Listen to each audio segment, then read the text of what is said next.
All right. Well, good morning or good afternoon, Legacy Bible Church. It's Wednesday and it's live and unscripted with Sarah.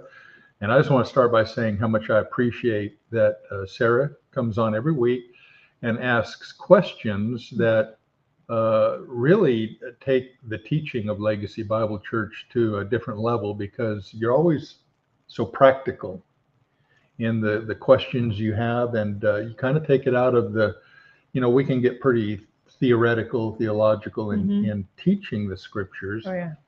And you always bring it down into how do we live this? Well, I kind of sit and just think about on it all week. And then even today, after listening to Sunday, or no, there was nothing Sunday. So I just grabbed, if there's nothing on Sunday, if he doesn't broadcast, what I do is I just go on and listen to Good for something. you. I listened to, it was several weeks ago, and it was James in the book of Acts was the teaching you did. And you were kind of setting yourself up for James.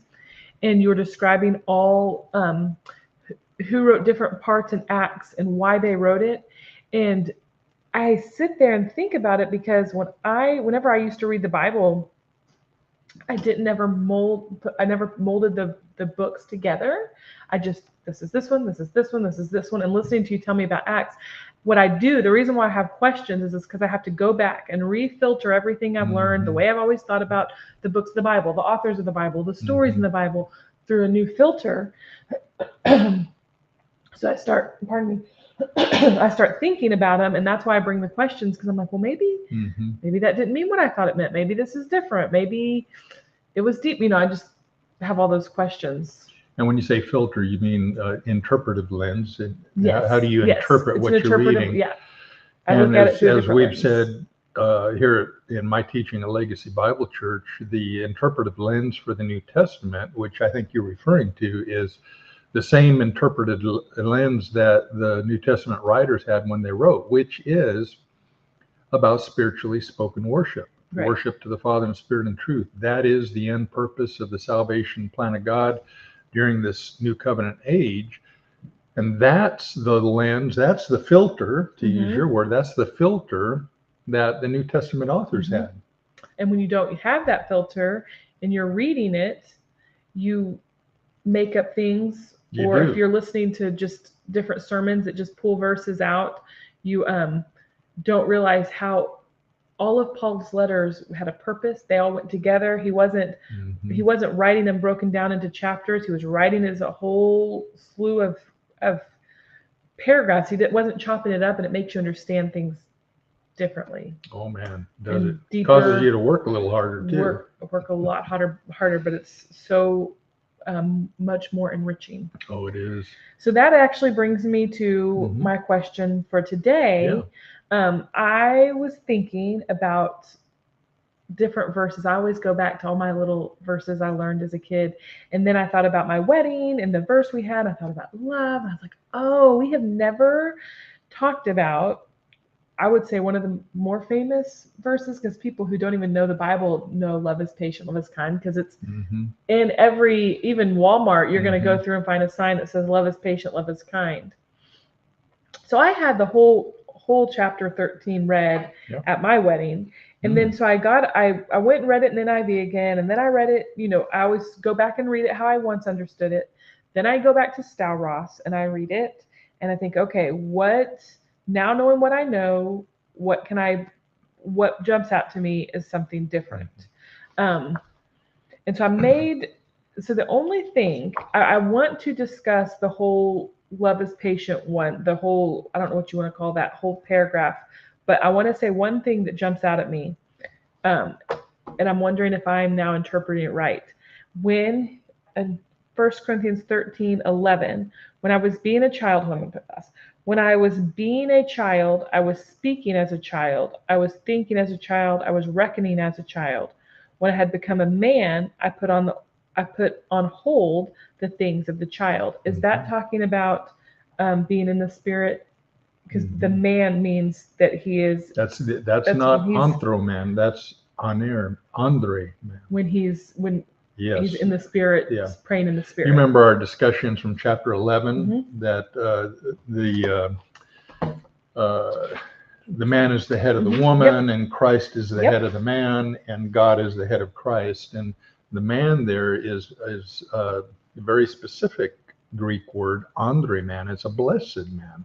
Same man that's used here in chapter 13. Good. So I was right. Okay. You were. So let's go to In fact, if I were to print you this today, one of the editorial decisions that I've made for Styleross the Wooden Bible is that I am distinguishing between anthropos and aner.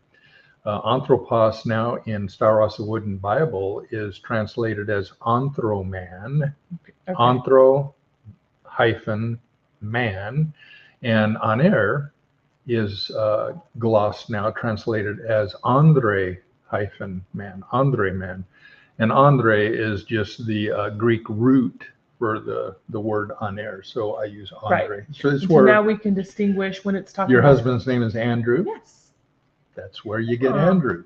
Andre. Is from Andre man. So now we can distinguish when you're talking about spiritually, and when you're talking about praying in the spirit versus just man. That's why you did it that way.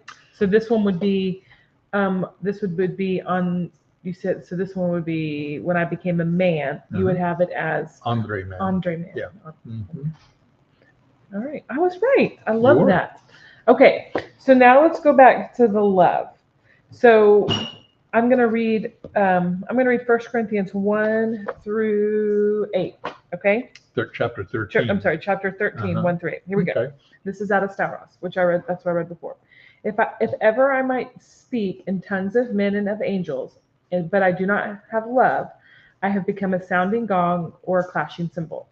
And if ever I might have a prophecy and know experientially all mysteries and all knowledge, and if ever I might have all faith so as to remove a mountain, but I do not have love, I am nothing. And if ever I might feed the poor all my possessions, and if ever I might give up my body in order that I might boast, but I do not have love, I am profited nothing. Love is patient, love is kind, love is not zealous, it is not braggadocious, is that pronounced it? Is not arrogant, does not act shamefully, does not seek the things of itself, is not provoked, does not count the evil, does not rejoice at injustice, but rejoices together in the truth, bears up under all things, has faith for all things, hopes for all things, preserves for all things, love never fails, but whether there are prophecies, they will be put on hold, or tongues, they will cease, or knowledge, it will be put on hold. So I guess I want to hear you talk about it, first of all, and I'll probably pull some questions. But my two main things is, one, why do you think Paul decided to put that in here?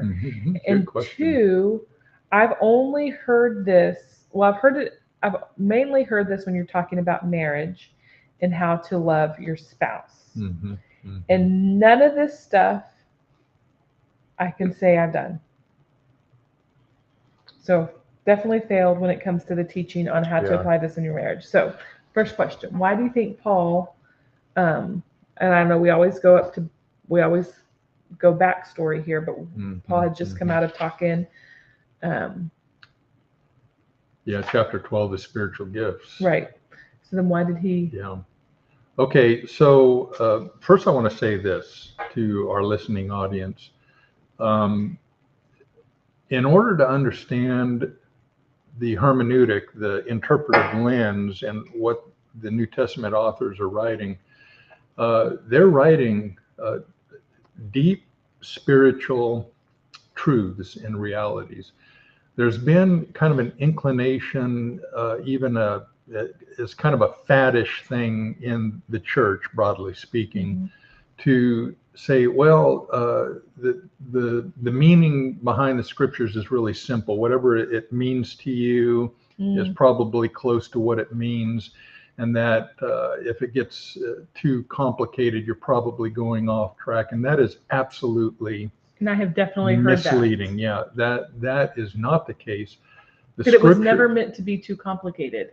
And there's just no way. Yeah, it's written for us to understand, but it's not. These are not simpleton concepts. This is the deepness of the things of God being revealed to men. And there's a reason why the Apostle Peter said that some of the things that our beloved brother Paul wrote are hard to understand. There's a reason Peter said that. Peter was an apostle. He said that. He wrote that in 2 Peter chapter 3, verses 16. He wrote that at the end of his career. And after he walked with Jesus. Peter walked with Jesus. And he's sitting here saying, Paul is deep. Yeah. Paul is real deep. It's hard to understand. Yeah. And so the same thing applies to the Gospels, to Peter's letters. These things are not simpleton concepts. They're the deep things of God being revealed to man. And it's the mind of Paul that's putting these things together in letters for us in the New Testament. So I want you to let go of the hope or the idea that's been fed to you at church that the New Testament is simple, is straightforward, that anybody can read the NIV English translation and readily grasp what is being said and what is being discussed there. You'll head down the wrong road in what the authors are intending and meaning. It's going to take a lot of work, a lot of time, a lot of effort, and it's going to take good teachers to bring you to the same understanding that the New Testament authors had when they wrote it. So put your thinking caps on, and I'm going to ask you here, for at least the time that we're talking here, put down your understanding that you think you have and kind of open up to the possibility that there's a different understanding for the scriptures than you've been taught or that you have might have believed in the past. So with that, let's start in here. Okay. So yes, where does Paul get this? Why is he writing this? What's sparking him here after chapter 12, writing about the spiritual gifts? All of a sudden, boom, he goes into this love passage. And so the question that you're sort of asking, well, in Paul's context here, what is love? Yeah, why did we just decide to jump into that? So Paul is writing this right on the heels of talking about the spiritual gifts of predominantly speaking in tongues and interpretation of tongues. That's, if I was going to kind of sum up the primary emphasis in chapter 12, I'm going to say it's speaking in tongues and interpretation of tongues. And so right on the heels of that, he goes into this, well, what is love? And this love passage. And the first mistake people make, and the church has made, I think historically, is to attach human emotionalism because when humans talk about love, it's a very emotional thing. If I fall in love with my spouse and I get married, I love my children and things of that nature. This is not what Paul is writing about here. Okay. That is a human emotional love is going to be for a spousal kind of attraction is going to be the Greek word eros, and for the affections, the emotional affections that we have for our spouse, for our children, for our family, etc., it's going to be phileo. That's going to be because quite frankly, we know that I might love my spouse today, but I might be angry and not really loving my spouse tomorrow for some reason. That's just the way relationships are. That's the realm of phileo, not agape. Agape is a God kind of love. It never changes.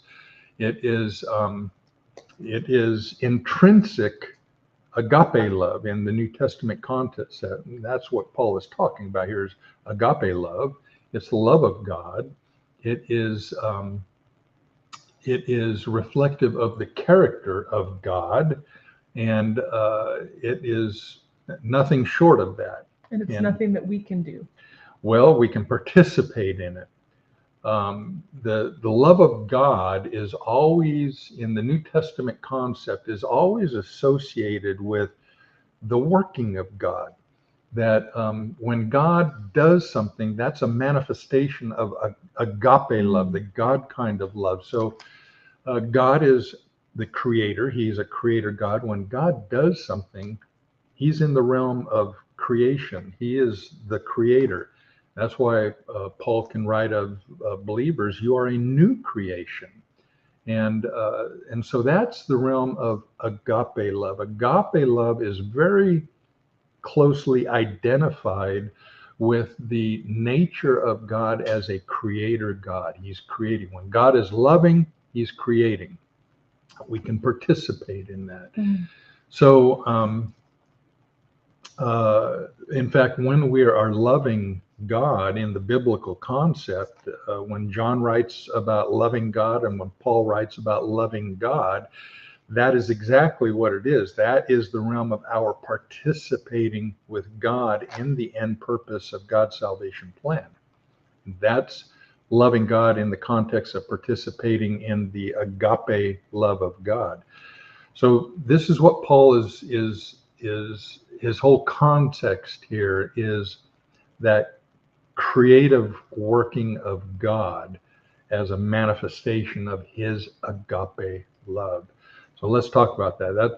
It's easy to miss. That's kind of a entry into the discussion here. This is good so far. I'm making tons of I'm not going to leave it there. So Paul is all through his writing career, Paul always has the letter of James in the background. Paul is in the book of Romans, for instance. There are dozens of very close literary correlations to the letter of James. So even though Romans is written 8 years after James was written, Paul's still engaging with James. Why? Because the Judaizing mission from Jerusalem is still very active. They're still very active at Corinth. When Paul wrote Romans, for instance, he was in Corinth engaging with this Judaizing counter mission. And so the Judaizing counter mission from Jerusalem, the letter of James was their gospel. Okay. And so Paul's engaging. So I want you to think about this. In fact, it's kind of a coincidence that what I just taught about in the last teaching, or it might have been 2 teachings ago, in the first passage of James on those aiteo references, where I'm going to read it here because it's important to this discussion here. What is Paul doing in this love passage? So James wrote in chapter 4, he said, you do not have, because of you not being enabled to petition from yourself. The verb is aiteo, means petitioning ostensibly from God. James is writing against the Pauline mission here. You petition from God and you do not receive, for the reason that you wickedly petition from yourselves, for the purpose that in your cravings you might consume whatever you receive. There are 3 uses of the word aiteo, the verb aiteo there that James is using, and he's essentially saying that you are you are presuming to operate in the end purpose of God's salvation plan, but you do so with wicked motivations. In other words, in James' theology, Paul was taking people away from Moses. And so he was saying that because that's your motivation, you are presuming to petition God in this end purpose of God's salvation plan. But because you are petitioning with wicked, evil motivations, i.e. to take your Jewish brothers who are of faith, to take them away from Moses, he says, you're not receiving anything from that. You don't have anything from that. So this is a context here that Paul certainly has in mind as he's writing in chapter 13, when he's coming right off of the heels of chapter 12, where he's writing about spiritually spoken worship and speaking in tongues and interpretation of tongues. And what do we get out of that? We receive, we have. So he says that you don't have because you've not been able to petition from you. This is what James was saying. Have what? Have edification. So Paul is talking about the edification that comes out of speaking in tongues. It's a creative working of God. And so Paul in chapter 13, when he talks about love in the passage you just read, this is the creative working of God that is the end result of what we get, what we receive out of our participation in that end purpose of God's salvation plan. When we speak in tongues, we receive out of that edification. That is a manifestation of the love of God. That is the creative working of God. When we receive edification, God Almighty, the infinite God, all-knowing God, all-knowing, all-loving, benevolent God is doing a creative work when we're edified. It's so easy to kind of diminish what is happening there. We say, oh, well, you speak in tongues, you get edified, like that's no big deal. God is creating. How about saying it's no big deal? How about thinking that it's literally life altering? Oh, yeah, you're not the same. You are altered for sure. And not just when you're edified, not just receiving it, what goes out to move on others' hearts. Yeah. It's life altering. Okay, so what I'm understanding from what you're saying, let me make sure that I'm understanding and caught up with you. That is once again fascinating, where I can barely take a smile off my face. So is Paul saying all this stuff to James, basically like, James, you can have all the works, you can have all your lists, you can have all of Moses, but if you do not have praying in tongues, participating in the end purpose, you have nothing. Mm-hmm. And when you're praying in the Spirit and you're worshiping in tongues, Paul's saying, I have nothing. If I do all these things, let me look here at Stalros. If ever I might speak in tongues of men and angels, but I do not have love, I've become a sounding gong, a clashing cymbal. I'm praying in tongues. I have nothing to offer anyone. I have nothing from God, and I have nothing to offer with my own mind. Paul said, I'd rather speak 10 words with my mind than 10,000 words in a tongue. For Paul, speaking edifying words to the church was very important. Mm-hmm. This is a product of the love of God. The edification that he receives from God is very important, not just to speak in tongues, but to be able to tell people about it. In other words, to teach people about the salvation plan of God, beyond just participating in it. Very important for Paul to edify the church, to be able to teach, which for him would be prophesying. Mm-hmm. Prophesying is teaching out of the edification that you receive from the Lord. Very important to Paul to be able to do that. And so when he talks about having love, if I do not, he says there right in verse 13:1, if I do not have love, to have it is something that you possess.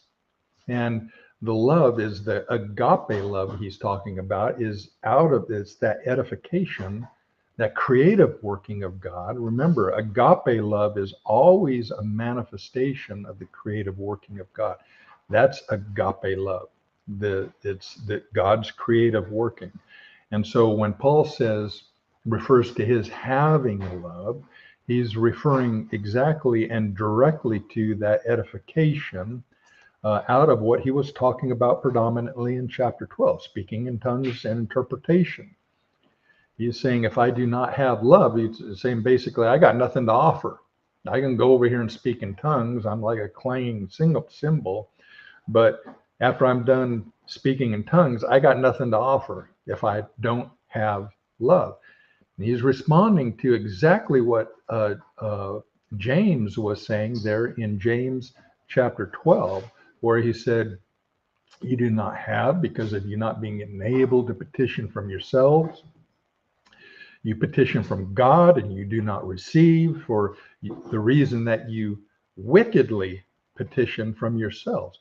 James is making the case 8 years earlier from writing 1 Corinthians, 2 Corinthians, and Romans. James is basically accusing the Pauline mission of an evil teaching, taking the Israelites, taking the Jews away from Moses, and saying that you can worship in spirit and truth, but you'll get nothing from God out of that because you have evil motivation. Now, obviously we believe that James was wrong in his teaching, but that's what he's teaching in James. You'll have to listen to my Sunday teachings to get the fullness of that. Yeah. Getting kind of very but that's surface a little level teaser. here. If you're wondering, how can you say that? It's in the Bible. Go listen. And so Paul is kind of paralleling James when James wrote that about Pauline teaching.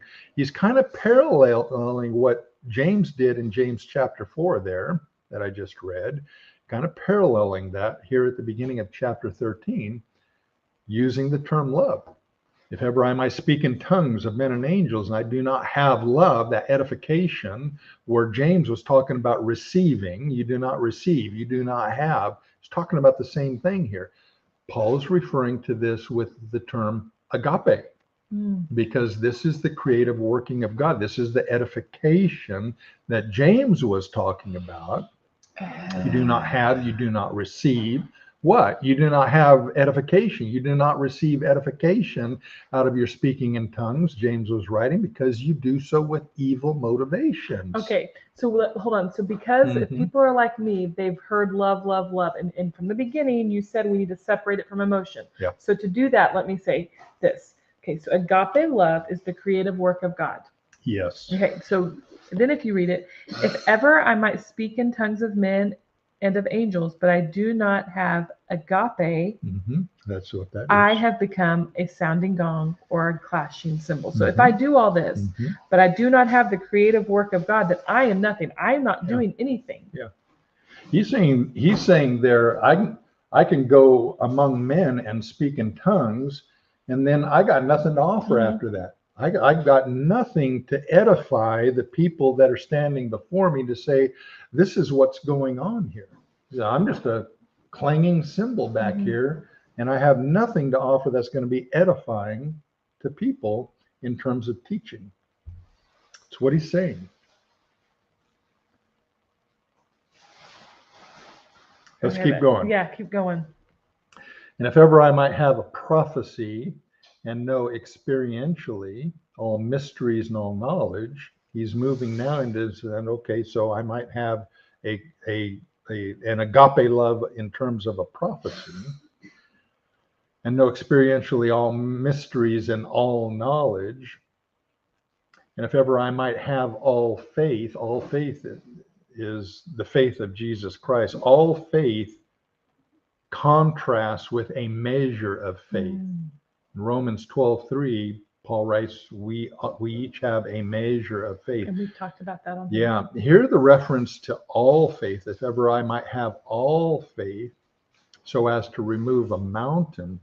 He's talking about in that realm of spiritually spoken worship where we're operating in the fullness of the faith of Jesus Christ, which is the realm where mountains are moved. It's an evangelistic reference here that happens in the end purpose of God's salvation plan, where the mountains being moved are it's the realm of evangelism, when hearts are being changed through faith being planted into the hearts of men and women. That's the reference to mountains being moved. So when he refers to all faith so that mountains can be removed, he's talking about evangelism in the end purpose of God's salvation plan.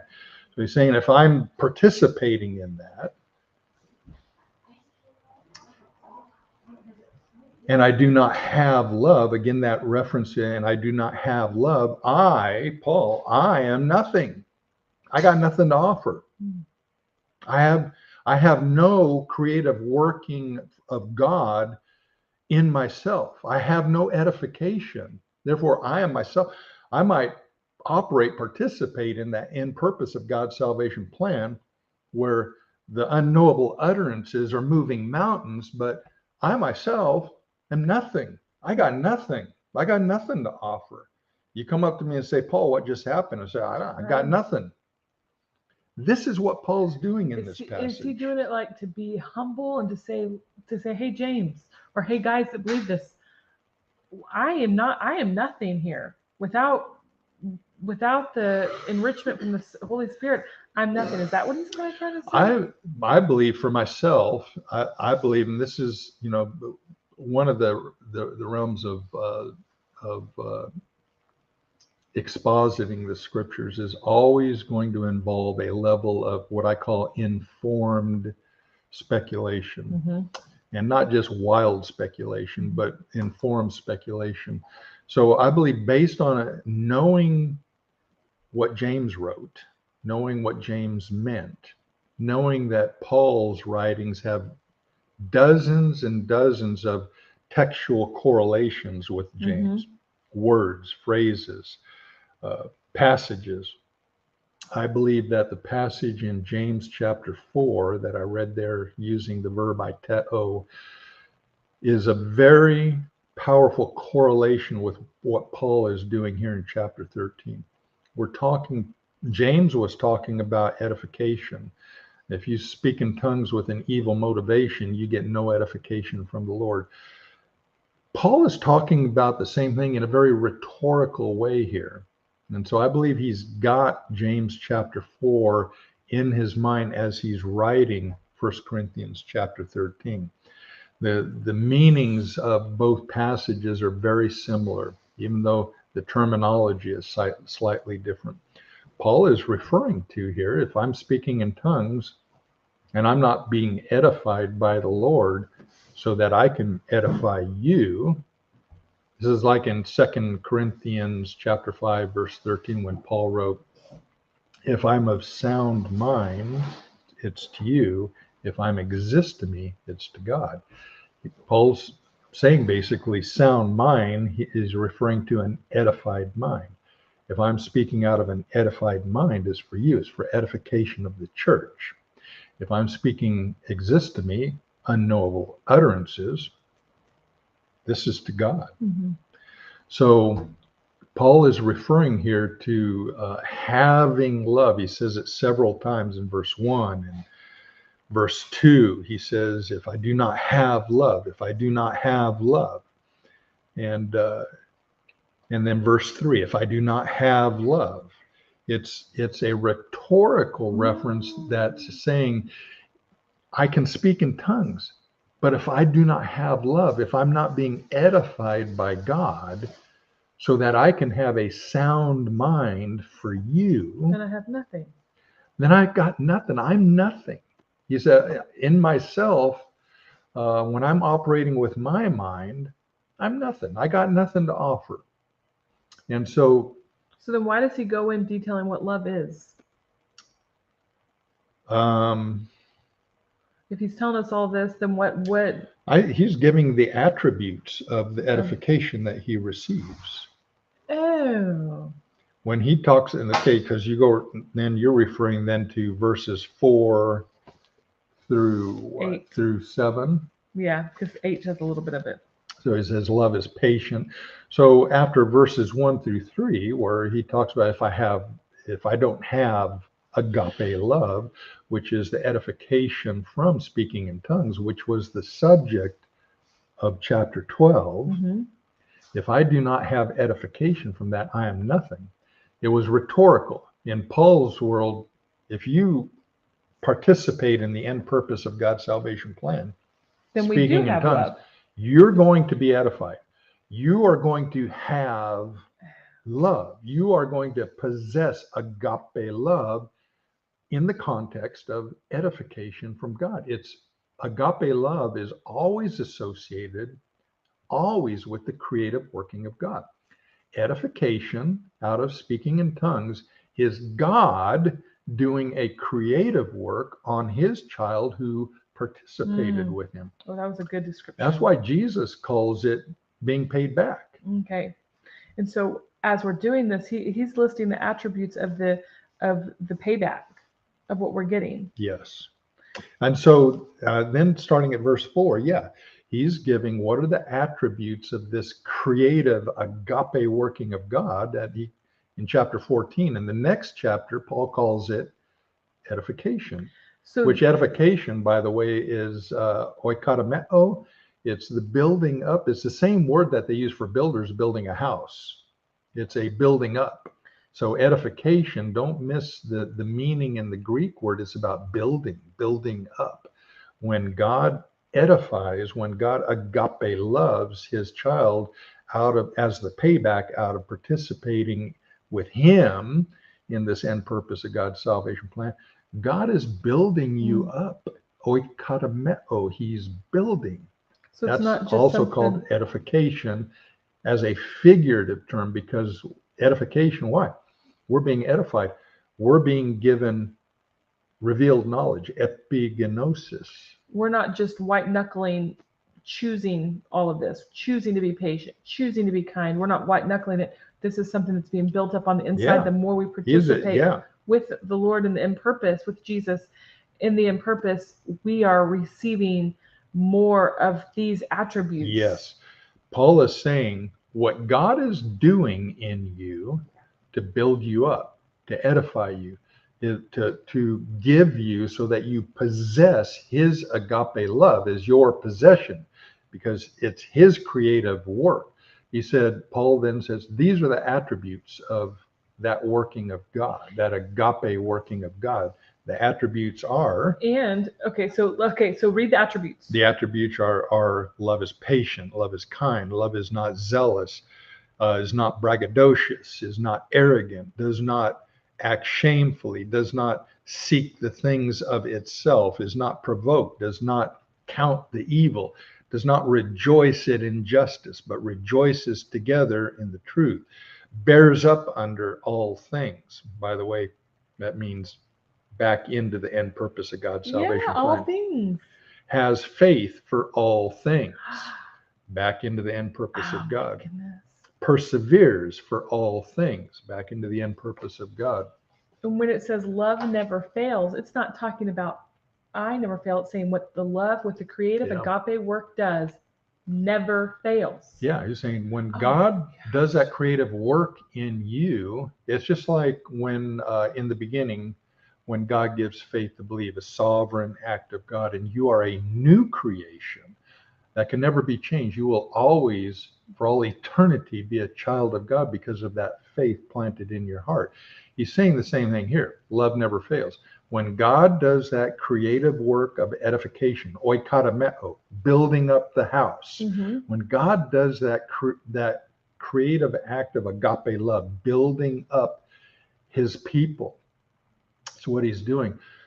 Paul is saying that can never be destroyed. When God does that building up, that's his work. That's his creative work. And it's an eternal reality that does not end, where he says later in chapter 13, faith will end. When we see Jesus face to face, faith ends. Hope ends because you're there. There's no need to hope for something that's standing in front of you. And so faith will end, hope will end, but that oikodomeo, agape loving of God, where he's building up, giving epigenosis, revealed knowledge, you're going to take with you for all eternity. It will never fail. It will never end. This is what he's saying when he says love in verse 8, love never fails. And you can go on there, and that's the beginning context for this next passage. Okay, so I once in high school went through a study about, I was preparing you to be a good spouse, preparing you for your marriage and all that. And they described the three kinds of love, the phileo, the eros, is that eros, and agape. And they said agape is only reserved for marriage, and that's how you will feel about your spouse. And all these things will apply to you and your spouse. And that's what you have to constantly work on, which, okay, it's not a bad advice. If you're in a marriage, is it good to apply patience and kindness and all those things? Sure. Absolutely. But when you listen to it and understand it for what it really is, it's just brilliant. I just the depth of it of, okay, love never fails. Well, I fail constantly, but God's creative work, the work that He's doing in me and what He's doing out in His creation, can never and will never fail. Yeah, that's right. That is so unbelievable. That's exactly what Paul means. When God does a creative work in building up his house, his people, that's his house, we're his temple. When God does a creative work to build up his house, Paul is saying it'll never fail. Not now, not in eternity. That love, that creative working of God is forever, for all eternity. That's what Paul is saying. And we have had a teaching on all things and what all things means, and it is speaking in tongues. And so I just think it's all things is the creative working of God. It's the creative work. It is. Yeah, it's the participating product of all things is the product of God's creative work. Like I can do all things through Christ who gives me strength. Yeah, that's where we're participating with Him. Yes. So I think it's just amazing. Bears up under all things, has faith for all things. We have faith. Yes. For this. Yeah.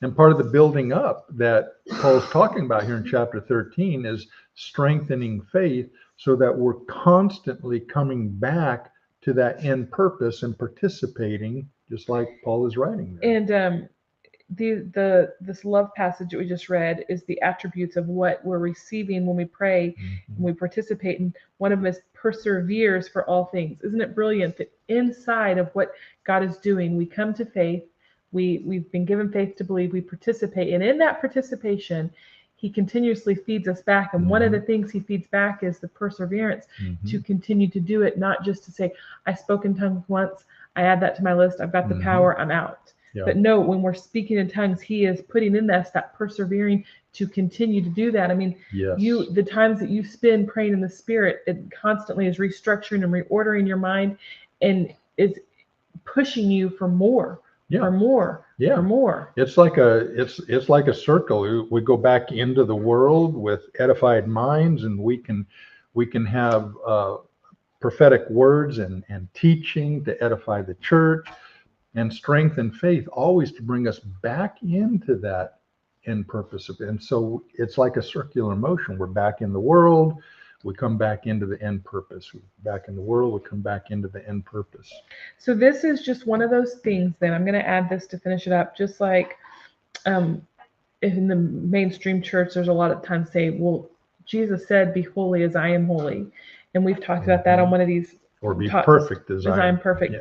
That He was never meaning in our own sinful flesh. That's only in the realm of speaking in tongues. Only. And that's the same thing here. Because He's perfect. When we come out of it, our sinful nature is not patient. But the more we pray and the more that we reorder, I believe that there's a working of that. I think so too. The longer that you're training under this, and would it be appropriate to say your Andre man is strengthened, then you have more patience. Yeah, I think that one of the things that I think that we should be able to see and look back on, and it's a function of the building up, the oikodomeo, the edification, God doing His agape working on His people, is that we should be able to look in the rearview mirror and say, I'm not perfect right now, but I do have more patience. I do have more self-control than I did 10 years ago. Or, I think that a good, faithful, how shall I say, a faith walk where we are entering regularly, daily into the end purpose of God's salvation plan. God is doing that agape working, oikodomeo, edification, building up of His people that has all the attributes that Paul wrote about there, patient, kind, and things of that nature, that we should be able to look in the rearview mirror and say, or other people look at us. That might even be a better measure, is that other people look at me and say, Steve, you do seem to have more patience, more kindness than you would have as the man that I knew in the past. I think that should be part of the reality. I agree. Well, I think that sums it up for today. That's a lot. That's a lot. And we haven't even gotten into that last passage of I chapter know. 13, which is, it's a mind-blowing passage. I know. Let's just read it and Okay. we'll finish on that. This will even be a teaser here, church. So listen to the last passage and put it in the context of what you just heard here, and think about what does it spark to hear this final passage of chapter 13. Love never fails. But whether there are prophecies, they will be put on hold, or tongues, they will cease, or knowledge, it'll be put on hold. For we know from the partial, and we prophesy from the partial. But whenever the perfect comes, that which is from the partial will be put on hold. When I was being a child, I was speaking as a child. I was thinking as a child. I was reckoning as a child. When I have become an andre man, I will put on hold the things of the child. For now we see through a mirror in an enigma, but then face to face.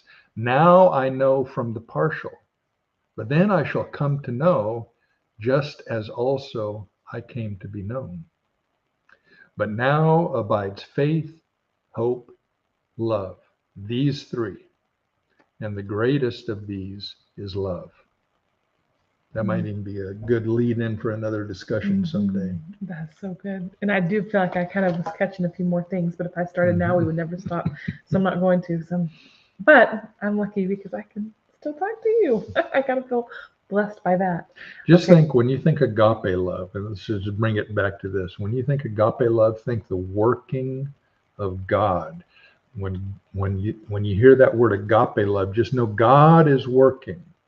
And this agape love in chapter 13 comes on the heels of chapter 12, which is about speaking in tongues, primarily about speaking in tongues and things associated with speaking in tongues.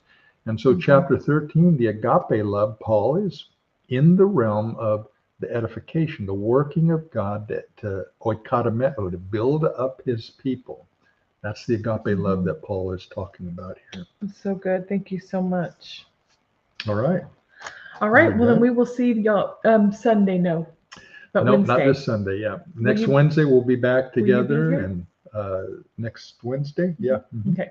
So we'll be back here. Yeah. You leave Wednesday. Oh, okay. Well, we'll be back when we're back. How about that? How about that? You'll see us pop up in your Facebook, or if you're following us on our YouTube library, you'll see it pop up in your inbox. We will be back. And with that, let me ask you, if you like the teaching you're hearing here, be bold and share it with your Facebook group, or go on and leave the comments. Yeah, we love your comments and your questions. Yeah, let's talk. So if you have questions or concerns about things that you hear in our teaching, let's talk. Let us know. All right, we'll see y'all soon. God bless you.